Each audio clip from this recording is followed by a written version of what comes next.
Perkenalkan, nama saya Caca dari Semarang. Sebenarnya saya Kristen, Ustadz.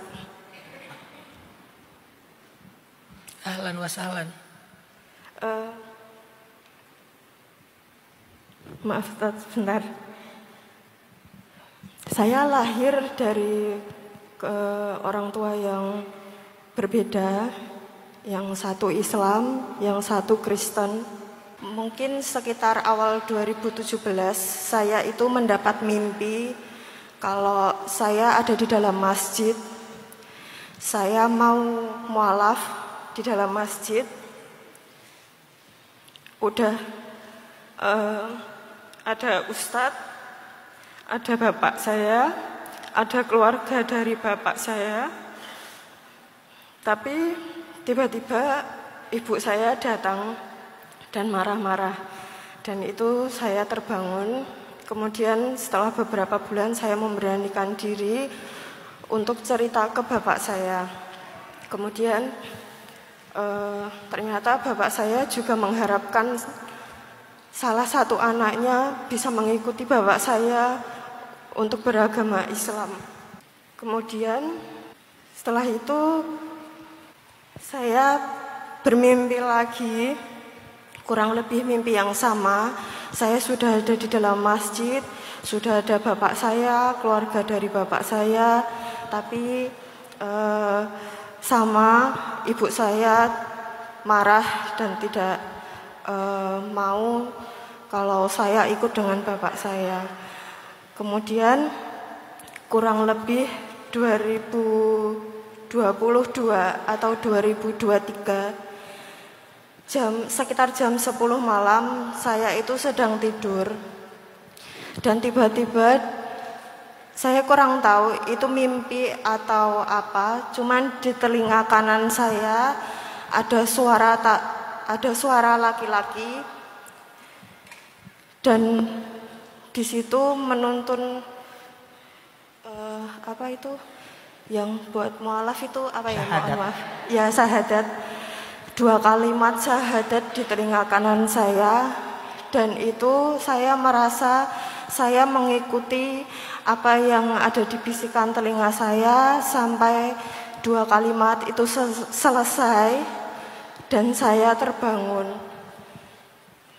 Dan di situ saya nggak tahu itu maksudnya apa.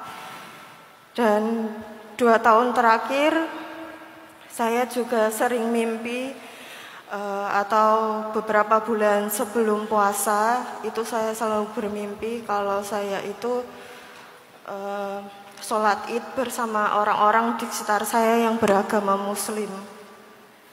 Kemudian saya juga sering kali cerita ke teman saya karena saya belum berani buat cerita ke orang tua saya. Saya mendapatkan dukungan dari teman-teman saya. Ada yang membelikan saya mukena untuk belajar sholat. Tapi saya belum bisa buat sholat. Kemudian saya juga belajar puasa. Sampai akhirnya 2 minggu sebelum kajian Ustadz Hanan Ataki yang ada di Semarang kemarin, tiba-tiba saat saya scroll TikTok, beranda saya itu isinya Ustadz Hanan Ataki semua. Dan saya merasa kayak ada keinginan buat datang ke kajian Ustadz Hanan Ataki. Kemudian 2 minggu sebelumnya itu saya masih punya kesempatan buat beli tiketnya, akhirnya beli. Dan itu sebenarnya yang sekarang ini adalah kajian ketiga saya. Dan saya bisa mendapat kesempatan ini untuk bertanya ke Ustadz. Pertanyaannya, apa yang harus saya lakukan Ustadz? Atau apa yang harus jalan mana yang harus saya ambil? Karena saya merasa saya ada di perahu yang kecil dan terombang-ambing dari 2 perahu besar yang ada di kanan dan kiri saya. Jadi, tapi di dua kapal besar yang ada di kanan dan kiri saya ini tidak ada tali ataupun tangga yang bisa membantu saya untuk naik. Jadi saya harus memilih jalan sendiri. Pertama, Allah Subhanahu wa taala memberi nasihat kepada semua hambanya. Kata Allah, la ikraha fiddin. Tidak ada paksaan untuk memasuki agama Islam. Maka siapapun tidak boleh dan tidak berhak untuk memaksakan saudaranya, anaknya, orang tuanya, siapapun termasuk karyawannya untuk menjadi muslim. Itu tidak ada paksaan. Karena Islam tidak diterima dengan paksaan. Islam diterima dengan kesadaran. Itu pertama Mbak Caca. Jadi Mbak Caca jangan pernah merasa terpaksa dan tidak enak. Tapi jika Mbak Caca mau memutuskan berislam, putuskanlah karena Mbak Caca sadar dan yakin dengan kebenaran Islam. Dan tidak boleh juga ada yang memaksakan itu. Yang kedua, laqad araina min ayatinal kubra, kata Allah. Sudah kami tampakkan, sudah kami tunjukkan banyak tanda-tanda kami. Mbak Caca itu sudah ditampakkan oleh Allah tanda-tanda, petunjuk-petunjuk agar Mbak Caca pulang kepada Allah. Tapi Allah tidak mau memaksakan. Allah hanya memberikan petunjuk-petunjuk untuk pulang. Tinggal Mbak Caca, bagaimana cara Mbak Caca membaca petunjuk-petunjuk itu.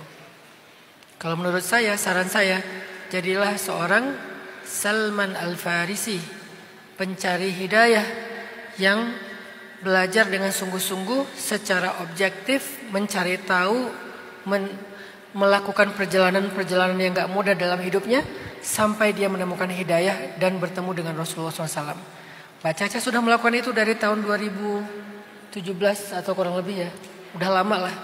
Maka udah sampai di mana perjalanan Mbak Caca? Apakah semakin yakin, semakin memahami, semakin mengerti, bukan semakin tertekan oleh orang-orang yang mempertanyakan atau apapun walaupun niat mereka baik, tapi semakin ngerti nggak gitu? Nah, konsistenlah di perjalanan itu. Bahkan nanti kalau Allah takdirkan Mbak Caca converting to Islam, menjadi seorang muslim, jangan berhenti untuk melakukan perjalanan itu. Terus belajar, terus mendalami, terus mengenal Allah. Termasuk kita sebagai muslim juga sama. Kita di perjalanan yang sama, di jalan yang sama. Hanya ada yang di depan, ada yang di tengah, ada yang di belakang. Dan saling susul menyusul dalam kebaikan. Jadi Mbak Caca teruslah belajar, teruslah menggali, teruslah mencari tahu. Sampai Mbak Caca udah yakin, kapanpun itu, sekarang atau besok, maka putuskanlah karena keyakinan, karena kesadaran, bukan karena tertekan atau merasa terpaksa. Jadilah Salman Al-Farisi. Dan bacalah tanda-tanda yang sudah Allah berikan ke dalam kehidupan kita. Baik mimpi ataupun kondisi, semua itu tanda-tanda. Dan baca juga, karena orang yang berislam dengan pengetahuan, orang yang berislam dengan kesadaran, orang yang berislam karena pencarian, itu Islamnya jauh lebih baik daripada Islam yang karena hanya turunan tapi dia nggak menyadari apa-apa tentang Islamnya. Karena dia lahir sebagai seorang muslim, tapi dia nggak mau lagi belajar tentang keislamannya. Mungkin dia hanya menjadi status muslim, tapi dia tidak memperbaiki diri sebagai muslim. Bisa aja Mbak Caca yang menemukan Islam di usia 20 tahun, 30 tahun, akan nyalip orang-orang yang Islamnya sejak lahir karena pencarian tadi, karena pemahaman dan pengetahuan tadi. Jadi tetap belajar terus sampai Mbak Caca yakin. Tetap bertanya, tetap membaca ayat-ayat Allah, termasuk tadi misalnya ada konten-konten saya di FYP-nya Mbak Caca ataupun mungkin di scrollingnya Mbak Caca. Semua itu petunjuk-petunjuk untuk Allah tampakkan kepada Mbak Caca biar pulang kepada Allah. Tapi tidak ada paksaan. Yang terakhir, nanti Mbak Caca belajar juga dari Mus'ab bin Umair, seorang sahabat Nabi yang diuji setelah dia masuk Islam justru oleh ibunya. Dia masuk Islam, ibunya nggak rela, sehingga ibunya meng-cut off dia dan menarik semua sponsorship ibunya kepada dia. Yang tadinya dia punya pakaian yang halus, fasilitas hidup yang sangat baik, tiba-tiba ditarik semua sama ibunya. Dari anak sematawayang, anak kesayangan ibunya yang kaya, menjadi anak yang homeless, gak punya apa-apa, miskin. Itu Mus'ab bin Umair. Gak berhasil juga, akhirnya ibunya ngambek, ibunya tantrum, ibunya marah-marah. Dan ibunya akhirnya mosal guling-guling di tanah. Guling-guling di tanah, terus kayak jambak-jambak rambut. Terus ibunya bilang, saya gak akan makan kalau Mus'ab gak kembali kepada agama nenek moyang. Hampir Mus'ab karena gak tega sama ibunya, hampir aja Mus'ab menuruti keinginan ibunya. Karena gak tega. Tapi kemudian nasihat dari para sahabat, gak mungkin ibumu gak makan. Dia sehari aja kelaparan, nanti pasti akan makan sendiri. Coba lihat, akhirnya hari kedua ibunya makan. Hari kedua ibunya makan, udah gak bisa pakai cara tantrum. Ternyata anaknya gak berubah juga. Ujung-ujungnya dia mengutuk anaknya. Pokoknya kamu celaka, gak diakui sebagai anak ibu. Ibu marah segala macam. Tapi Allah berikan kemuliaan kepada Mus'ab. Nanti tinggal dibaca episode-episode berikutnya kayak gimana endingnya. Yang jelas Mus'ab pernah diuji dengan ibu dalam keislamannya. Semoga itu bisa menjadi salah satu inspirasi buat Mbak Caca. Allahu a'lam. Semoga Allah berikan jalan yang terbaik buat Mbak Caca sampai menemukan cahaya dan kebenaran di sisi Allah Subhanahu wa taala.